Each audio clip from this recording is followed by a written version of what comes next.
Assalamualaikum warahmatullahi wabarakatuh. Selamat berjumpa kembali dalam pembelajaran sejarah Indonesia bersama saya Wahyu Dwi Yulianti, guru mapel sejarah yang akan memandu materi kita hari ini.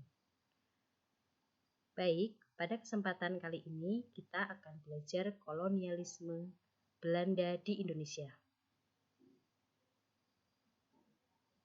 Baik, kita perhatikan ya. Pada abad ke-17, Belanda muncul sebagai yang terkuat di antara negara-negara Eropa lainnya, mengalahkan Britania Raya dan Portugal, kecuali untuk koloni mereka Timur Portugis. Pada masa itulah, agama Kristen masuk ke Indonesia sebagai salah satu misi imperialisme lama yang dikenal sebagai 3G, yaitu Gold, Glory, dan Gospel. Belanda menguasai Indonesia sebagai koloni hingga Perang Dunia II, awalnya melalui VOC, dan kemudian langsung oleh pemerintah Belanda sejak abad ke-19. Masa kolonialisme di Indonesia dibagi menjadi beberapa masa pemerintahan, baik menurut negaranya maupun gubernur jenderalnya.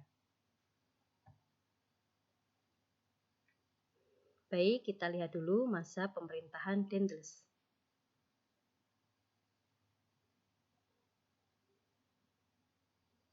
Sedikit catatan mengapa Herman Willem Daendels dikirimkan ke Hindia Belanda. Pada tahun 1795, Belanda merupakan daerah jajahan Prancis. Penguasa Belanda pada saat itu adalah Louis Napoleon. Untuk mengatasi permasalahan Indonesia, maka pada tahun 1808 dikirimkan Herman Willem Daendels sebagai gubernur jenderal di Indonesia. Tugas khusus Daendels adalah mempertahankan Pulau Jawa dari serangan Inggris. Selain itu, memberantas penyelewengan dan korupsi. Kebijakan-kebijakan pada masa pemerintahan Daendels antara lain Verplichte-Diensten atau kerja rodi untuk mendukung proyek-proyek pembangunan, yaitu sebagai berikut. Pembangunan Jalan Pos Anyer sampai Panarukan sepanjang 1.100 km. Yang kedua, mendirikan benteng-benteng seperti Benteng Walterverden Master Cornelis di Batavia. Yang ketiga, mendirikan pabrik senjata dan lain-lain. Kebijakan berikutnya adalah Verplichte Leveranties atau penyerahan pajak secara paksa, atau yang lebih dikenal oleh penyerahan wajib.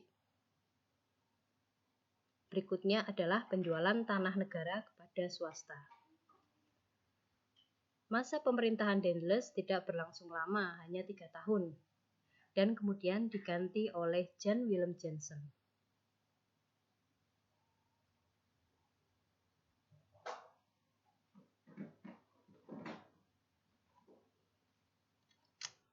Pada bulan Agustus 1811, Inggris berhasil merebut Batavia dari tangan Belanda. Hal ini membuat Jansen melarikan diri ke Semarang. Namun, ia pada akhirnya menyerah di Tuntang. Kondisi tersebut membuat Jansen menandatangani perjanjian Tuntang pada tanggal 18 September 1811. Adapun isi perjanjiannya adalah sebagai berikut.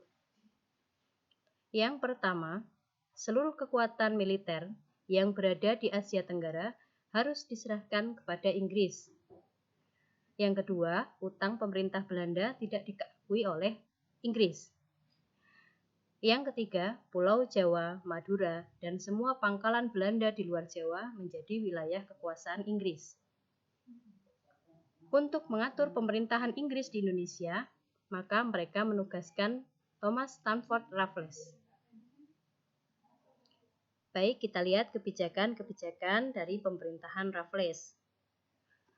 Raffles membagi Pulau Jawa menjadi 16 daerah karisidenan.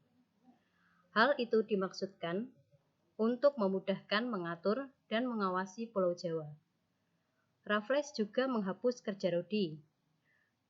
Raffles menghapus semua kebijakan-kebijakan Daendels. Raffles mengadakan sistem pemungutan sewa tanah atau yang dikenal dengan Landgraf System.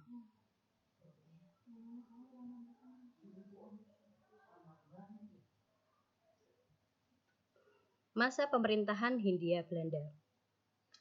Pemerintahan Inggris di Indonesia hanya berlangsung selama 5 tahun. Pada tahun 1814, Belanda kembali menguasai Indonesia melalui Konvensi London. Berdasarkan hasil perjanjian itu, Belanda mengirim Van der Capellen sebagai Gubernur Jenderal Hindia Belanda. Pada masa Van der Capellen, Belanda sedang mengalami kesulitan keuangan akibat perang di Eropa dan menghadapi perlawanan-perlawanan dari daerah jajahannya termasuk Indonesia. Hal tersebut ternyata tidak mampu diatasi oleh Van der Capellen.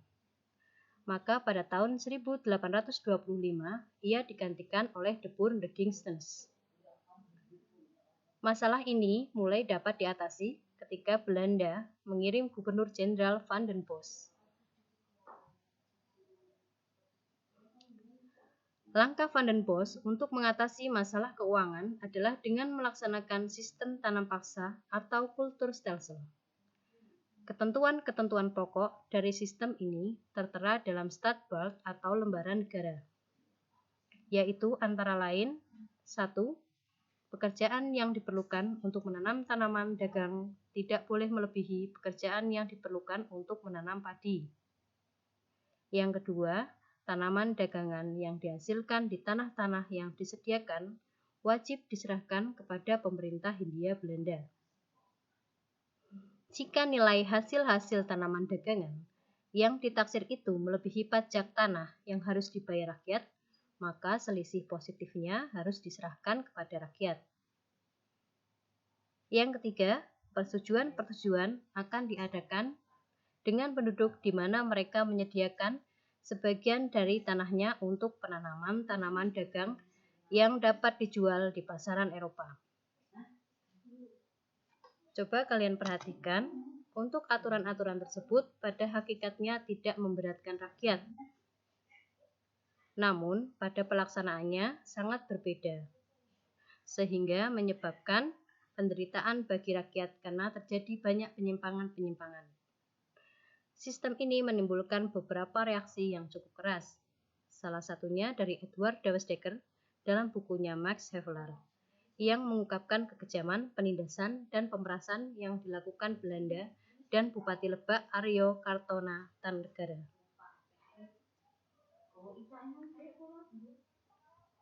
Sistem ini juga menimbulkan reaksi keras dari rakyat di berbagai wilayah Indonesia. Nah, untuk reaksi rakyat Indonesia terhadap penjajahan Belanda, kita akan bahas pada pertemuan berikutnya. Sampai di sini dulu untuk hari ini. Terima kasih atas perhatiannya. Wassalamualaikum warahmatullahi wabarakatuh.